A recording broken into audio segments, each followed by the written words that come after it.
Treatment of workman compensation reserve.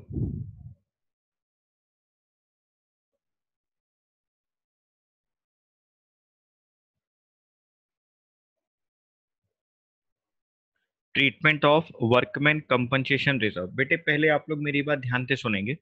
सब लोग मेरे को 10 मिनट का टाइम देंगे बात को समझाने के लिए। उसके बाद अगर आपके मन में कोई शंका हो तो हम विचार करेंगे। पहले आप 10 मिनट मेरे को दे समझाने के लिए।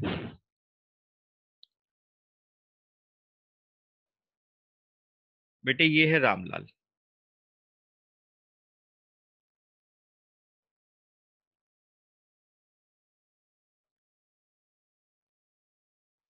बेटे ये रामलाल की फैक्ट्री है। ऑफिस भी कहा जा सकता है। यहाँ पर बहुत सारे वर्कर्स काम करते हैं।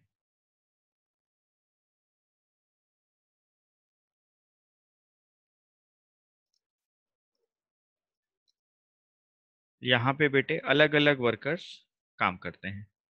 मशीनों पे काम करते हैं, पैकिंग का काम करते हैं, माल की ढुलाई का काम करते हैं, रॉ मटेरियल को लेकर जाना, उसको बनाना, फिनिश गुड्स, ये सारे वर्कर्स बेचारे बहुत मेहनत से काम कर रहे हैं। बेटे सारे वर्कर्स काम कर रहे हैं। ठीक है, हम इनको बोलते हैं वर्कर्स, जिनके ऊपर हमारी पूरी फैक्ट्री टिकी रहती है। बेटे एक ना नॉर्मल सिचुएशन है जिंदगी में, लाइफ में, कि बिजनेसमैन के दिमाग में एक बात चलती रहती है कि कभी भी भगवान ना करे फैक्ट्री में कोई एक्सीडेंट हो जाए,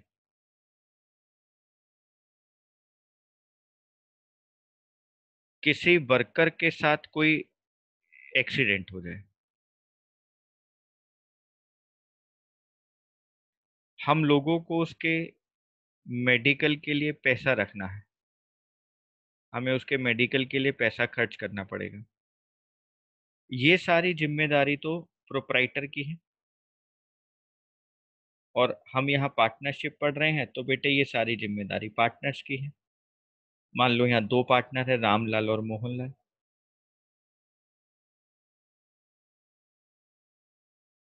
ये सारी जिम्मेदारी पार्टनर्स की है। बेटे ये पार्टनर्स की रिस्पॉन्सिबिलिटी है। जी सर। बेटे पार्टनर्स क्या करते हैं? पार्टनर्स इस वाली प्रॉब्लम के लिए, ये जो सामने फ्यूचर तो अनसर्टेन है बेटा, फ्यूचर में कुछ भी हो सकता है। फ्यूचर की अनसर्टेनिटी को कम करने के लिए बेटे वो अपने पास एक रिजर्व बना के चलते हैं।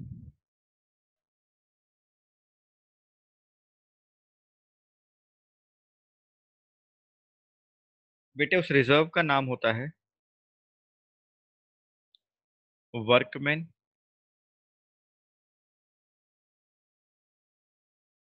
कंपनसेशन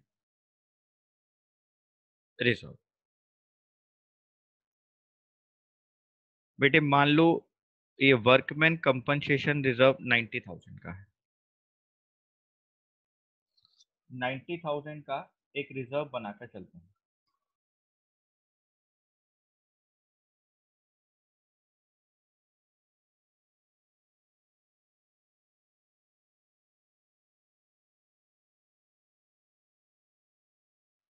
बेटे वर्कमैन कंपनसेशन रिजर्व 90,000 का बना के चलते हैं। मान लेते हैं उनको ऐसा लगता है कि 90,000 रुपये का रिजर्व बना लेते हैं, कोई अनसर्टेनिटी कोई एबनॉर्मल चीज होगी तो हम यहाँ से पूरा कर लेंगे। बेटे सब बच्चे ना कल वाले कॉन्सेप्ट को ध्यान में रखो, देखो बिल्कुल समझ में आएगा। मान लो बेटा, मान लो, ठीक है, मैं सिचुएशंस बना लेता हूँ। मान लो मैं आपको फर्स्ट सिचुएशन में कह रहा हूँ, व्हेन नो इंफॉर्मेशन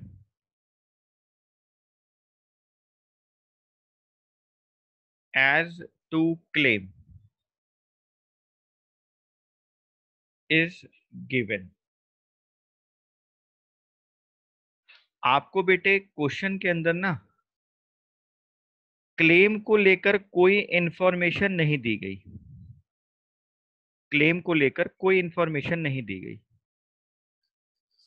तो हमें ये एज्यूम करना पड़ेगा जब कोई इंफॉर्मेशन है ही नहीं कि भाई कोई क्लेम हुआ ही नहीं, यानी किसी वर्कर का एक्सीडेंट हुआ ही नहीं, किसी वर्कर को चोट ही नहीं लगी। जब किसी वर्कर का कोई एक्सीडेंट नहीं हुआ, किसी वर्कर को कोई प्रॉब्लम नहीं हुई, तो फिर हमें इंफॉर्मेशन नहीं दी गई, हम यही एज्यूम कर लेंगे। तो सर फिर इस 90,000 का क्या करेंगे?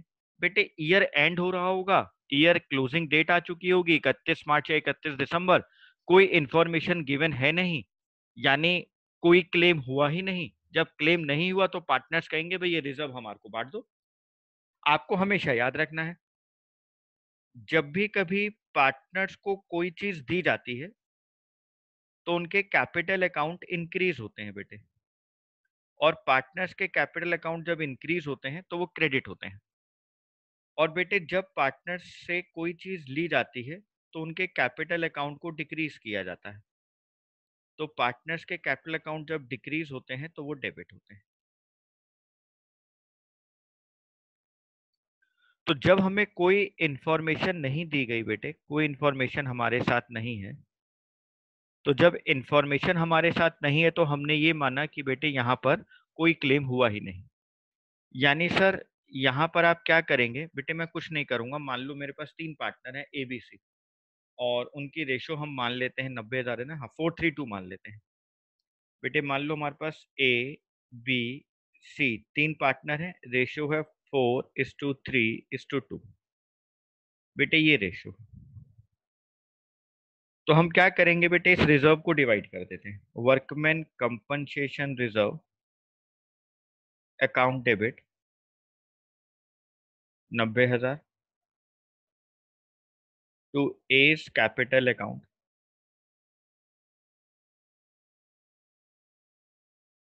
To B's capital account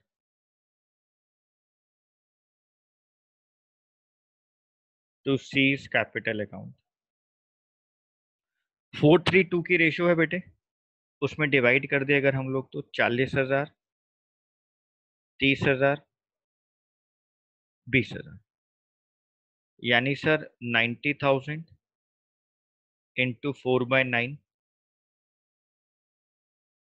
90,000 into 3/9, 90,000 into 2/9। बेटे केस नंबर 2 की बात करते हैं।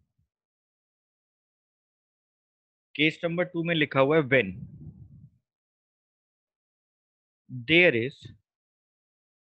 No claim.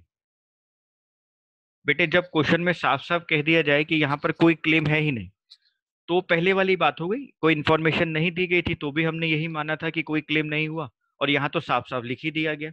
यहाँ तो हमें साफ साफ क्वेश्चन में जाहिर कर दिया गया when there is no claim. तो बेटे हम यहाँ क्या लिखेंगे? Same entry as given in case number 1, हम उसको दोबारा बांट देंगे। Same entry as given in case number 1।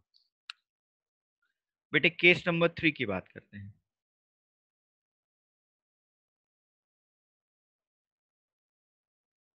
बेटे केस नंबर 3 की बात करते हैं। यहाँ पे आपको क्लेम दिया गया है 45,000 का, लिखते हैं when a claim on account of workman compensation is rupees 45,000। बच्चे कह रहे हैं सर हमने 90,000 का रिजर्व बनाया हुआ है, 45,000 का क्लेम हो गया, तो 45,000 तो रिजर्व से निकाल लो, और बाकी का जो 45,000 बच गया वो किसको दे दो? वो पार्टनर्स को दे दो। बच्चे कह रहे हैं सर हमारे पास एक रिजर्व बना है 90,000 का,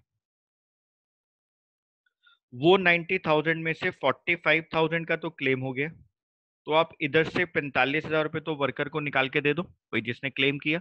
बाकी का जो 45,000 बच गया वो पार्टनर्स को दे दो। जी बेटा हम वही करेंगे। हम क्या करेंगे अब देखो, workman compensation reserve account debit. Reserve इसलिए डेबिट हो रहा है क्योंकि मेरी लाइबिलिटी कम हो रही है 90,000। टू, मेरी लाइबिलिटी इंक्रीज हो रही है वर्कमैन कंपनसेशन क्लेम से, इसलिए उसको क्रेडिट कर दिया। Workman compensation claim account 45,000। Sir 90 में से तो 45,000 का आपने क्लेम दे दिया, बाकी का जो 45,000 बचा बेटे वो तीनों पार्टनर्स को दे देंगे ना। तो यहाँ लिख देंगे to A's capital account, to B's capital account, to C's capital account. Sir 45,000 को 4/9,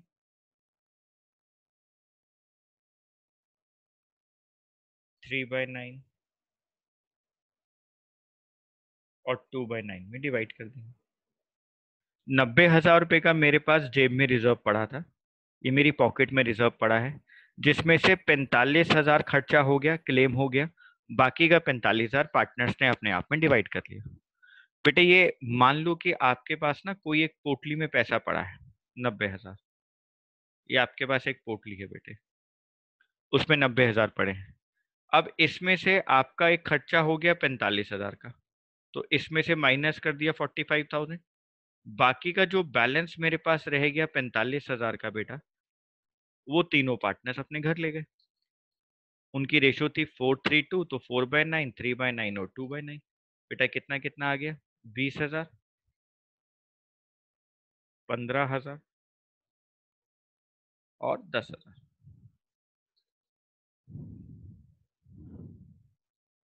केस नंबर 4 की बात की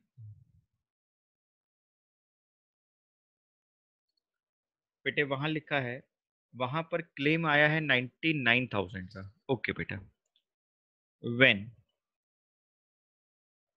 a claim on account of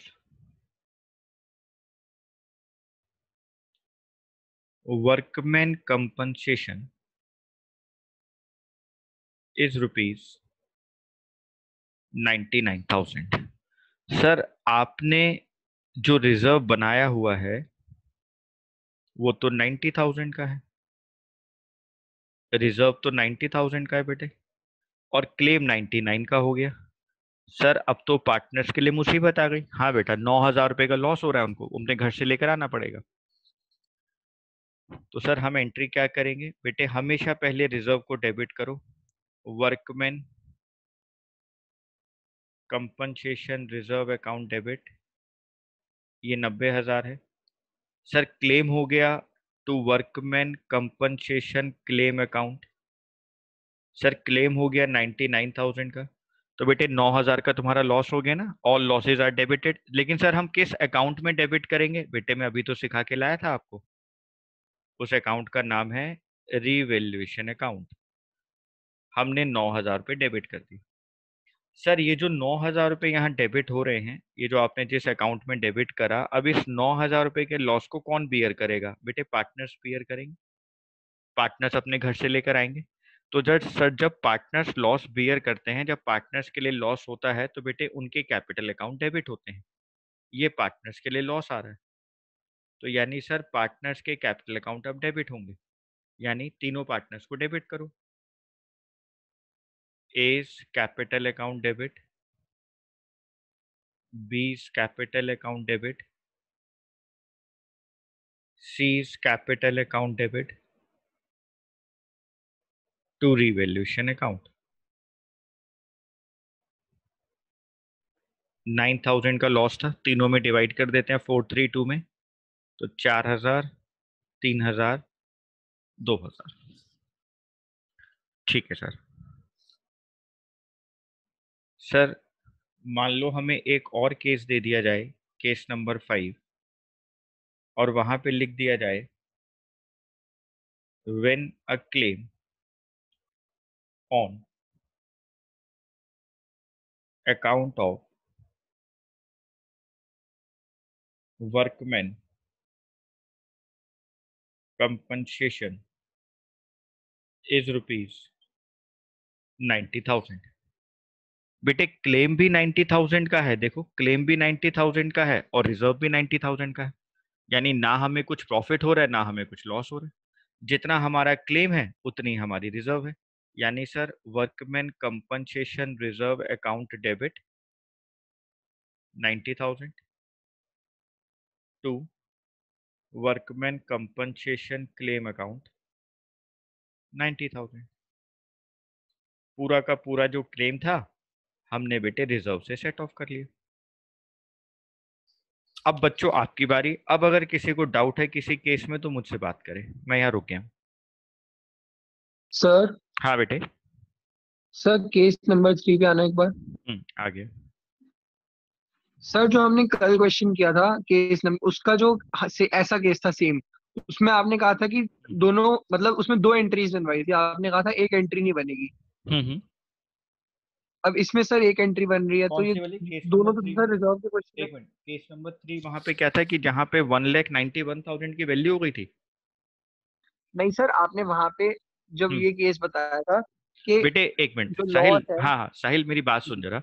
बेटे एसेट्स और लाइबिलिटीज में फर्क होता है। हाँ ठीक है, एसेट्स का कम होना हमारा लॉस होता है ठीक है। और लाइबिलिटीज का इंक्रीज होना हमारा लॉस होता है। ठीक है सर। ठीक है, समझ गए मेरी बात को? तो वहां जो हाँ केस नंबर 3 है ना बेटा, इन्वेस्टमेंट वाला, वहां पे इन्वेस्टमेंट की वैल्यू कम हो रही है। केस नंबर 3 में 1,91,000 हो रही है बेटा। नहीं सर, मैं कुछ और कह रहा हूँ। हाँ हाँ, मैं अभी आपको वही समझा रहा हूँ, एक मेरी बात सुन।